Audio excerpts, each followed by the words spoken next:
Sekali lagi selamat pagi saudara sekalian. Mungkin bagi sebagian besar saudara, ini pertemuan pertama kita di doa. Tapi mungkin bagi rekan-rekan warrior, teman-teman warrior, mungkin sudah cukup sering bertemu dengan saya dalam acara doa seperti ini Bapak Ibu.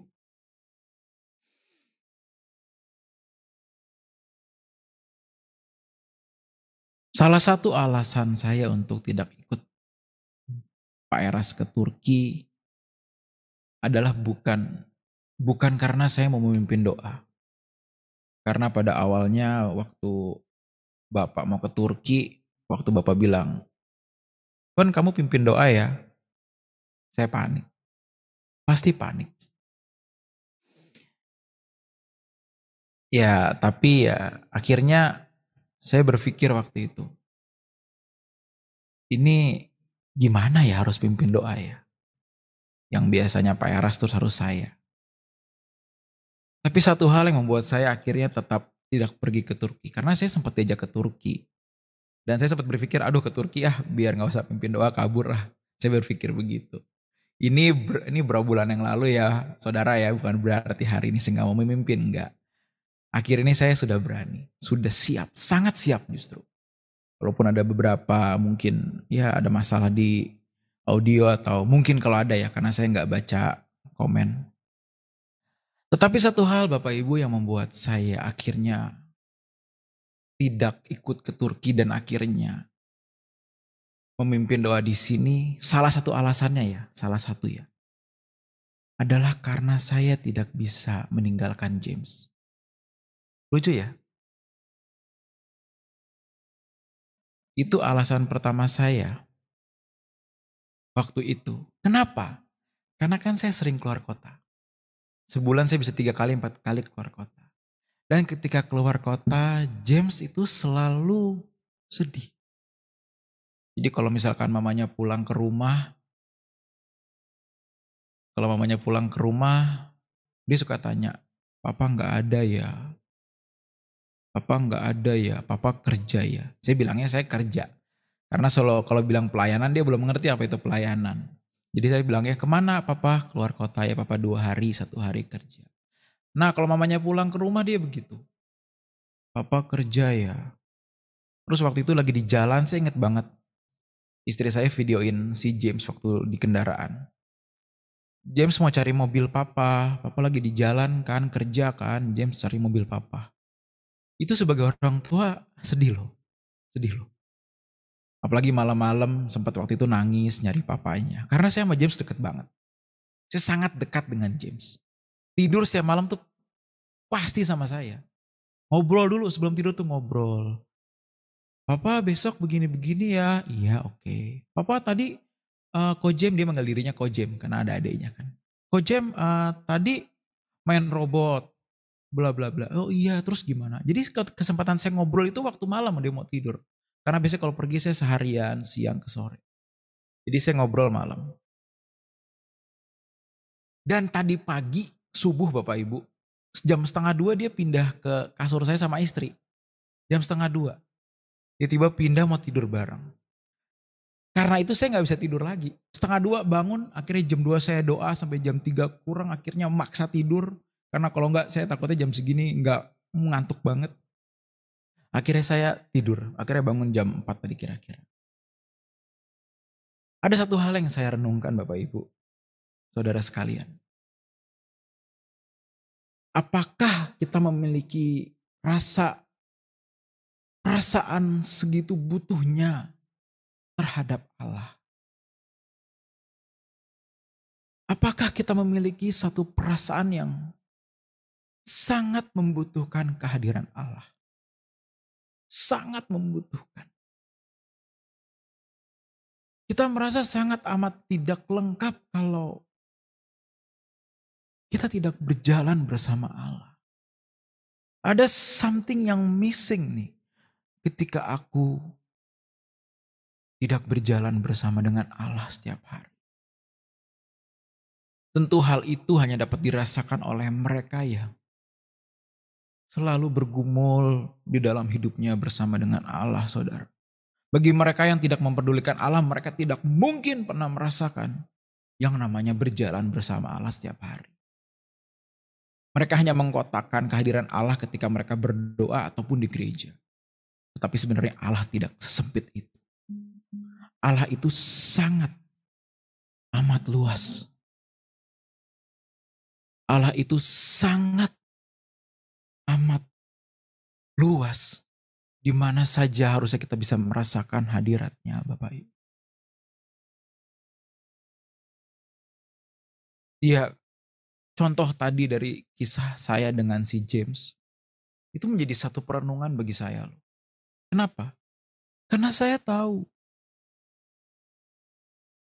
saya bisa tidak selalu merindukan kehadiran Allah seperti itu. Apalagi dulu, waktu saya masih nakal. Kehadiran Allah itu ada tidak ada bagi saya bukan something yang harus saya renungkan. Ya peduli amat lah Allah ada nggak ada, seakan-akan seperti itu. Tetapi seiring dengan pertumbuhan umur saya, seiring dengan pertumbuhan kerohanian saya Bapak Ibu, saya jadi tahu betapa butuhnya saya akan kehadiran Allah setiap saat. Karena kehadiran Allah itu yang menguatkan saya. Membuat saya berani menghadapi segala hal. Termasuk apa? Termasuk doa pagi ini. Termasuk doa pagi ini. Saya rasa siapapun akan berpikir berkali-kali untuk berdoa memimpin Bapak Ibu Saudara sekalian menggantikan Pak Eras. Gak mudah loh. Gak mudah loh. Dan hebatnya Bapak Ibu dari saya yang waktu itu menolak. Sampai hari ini akhirnya semalam saya ngomong sama istri saya. Besok saya siap. Saya siap berdoa. Kok siap berdoa saya bilang begitu. Berapapun yang hadir saya gak peduli dan saya tidak akan terganggu oleh jumlah mereka yang hadir. Pasti ada pro kontra dan segala macam, tapi ya inilah saya. Inilah saya. Tentu saya akan terus membenahi diri saya. Dan thank you buat beberapa rekan yang chat. Pen saya ikut doa ya, Koko ikut doa, Koko tetap ikut doa ya, tetap semangat ya Ko Epen semangat. Terutama teman-teman warrior ya. Thank you guys. Tetapi sungguh Bapak Ibu, kehadiran Allah itu memperkuat saya pagi ini. Sungguh memperkuat saya. Dan itu adalah satu stage atau satu dimensi kehidupan yang harusnya semua kita rasakan. Harusnya semua kita rasakan.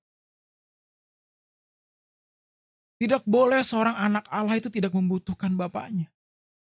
Tidak boleh anak Allah itu tidak membutuhkan kehadiran bapaknya. Itu di Alkitab, kalau orang yang tidak membutuhkan itu disebut notos. Anak tidak sah atau anak haram. Tetapi kalau kita mau menjadi seorang huyos, yang artinya anak pangeran, kita pasti sangat membutuhkan Allah. Sangat membutuhkan Allah. Lebih dari segalanya Bapak Ibu. Lebih dari segalanya saudara sekalian. Kita akan memiliki keteduhan walaupun di tengah dunia yang penuh dengan masalah. Ya gejolak-gejolak dunia lah, virus macem-macem lah. Ya perang belum selesai, ekonomi masih lumayan bergerak tapi bukan berarti sudah menjadi baik. Belum kalau kita bertemu dengan rekan-rekan kerja yang mengajak kita ngomong nggak bener, nggak beres, yang kotor. Di tengah dunia yang seperti itu, hadirat Allah itu menjadi satu keteduhan sendiri.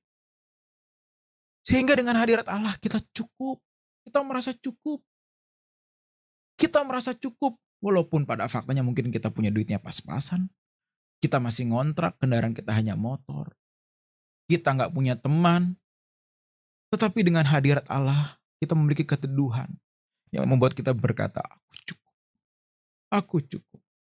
Engkau cukup bagiku ya Bapak. Wah, Itu satu stage kekristenan yang sangat harus dimiliki setiap kita, saudara sekalian. Harus dimiliki. Jangan sampai kita mengakhiri hidup kita tanpa memiliki dimensi kehidupan yang seperti itu. Tanpa kita memasuki dimensi kehidupan yang seperti itu. Kita adalah orang paling sial di dunia ini. Kalau kita tahu kebenaran ini dan kita tidak menghidupinya. Kita adalah orang paling sial. Tetapi kita adalah orang paling beruntung. Kalau selama kita hidup, kita masih diberikan waktu untuk bernafas seperti hari ini, seperti saat ini. Dan kita benar-benar mau membawa Allah kemanapun kita melangkah. Memiliki kebutuhan akan Allah. Lebih dari segalanya. Aduh, indah sekali Bapak Ibu. Saudara sekalian, itu indah sekali. Percayalah. Saudara tidak akan menyesal memiliki cara hidup seperti itu. Nanti saudara akan melihat bagaimana Tuhan menuntun hidup kalian. Hidup Bapak Ibu sekalian. Dari hari ke hari dengan berbagai macam masalah, dengan berbagai macam problem, dan dengan berbagai macam jalan keluar. Kita lihat bagaimana Allah mendewasakan kita dari hari ke hari. Dari hari ke hari kita semakin matang, semakin rohani. Pasti orang akan mencium perubahan hidup kita. Kita bukan hanya menjadi baik, saudara, tapi menjadi mulia. Karena kita akan menjadi seperti Kristus. Karena itu Bapak Ibu, yuk kembangkan rasa butuh akan Allah. Kebutuhan akan Allah. Kejar terus kekudusan, kesucian. Se-ekstrim-ekstrimnya. Seakan-akan hanya itu tujuan aku untuk ada di dunia ini. Seakan-akan hanya itu tujuan aku ada. Tujuan aku bernafas itu hanya seperti Kristus. That's it. Selebihnya itu hanya add-on. Selebihnya hanya bonus. Dan kita akan bersiap pulang kapanpun Bapak Ibu. Kapanpun kita dijemput, kita akan siap. Akan siap. Jadi itu pesan untuk pagi ini untuk kita semua, termasuk untuk saya Bapak Ibu. Selamat berjalan bersama Tuhan ya. Hari Senin sibuk kerja. Hari pertama kerja biasanya padat sibuk.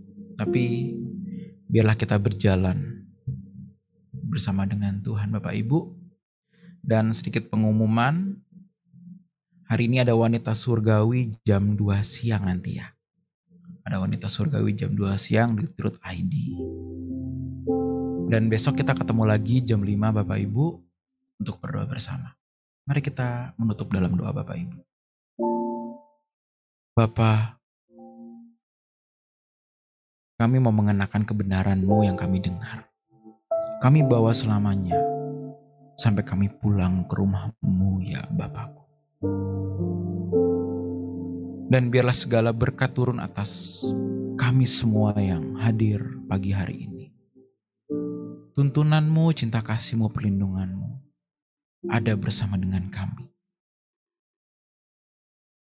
Dan biarlah besok pagi kami bisa berkumpul lagi bersama untuk sama-sama menyembah, meninggikan nama-Mu. Terima kasih Bapa, terima kasih Yesus. Hanya dalam nama-Mu kami berdoa dan mengucap syukur. Haleluya. Amin. Tuhan berkati saudara sekalian.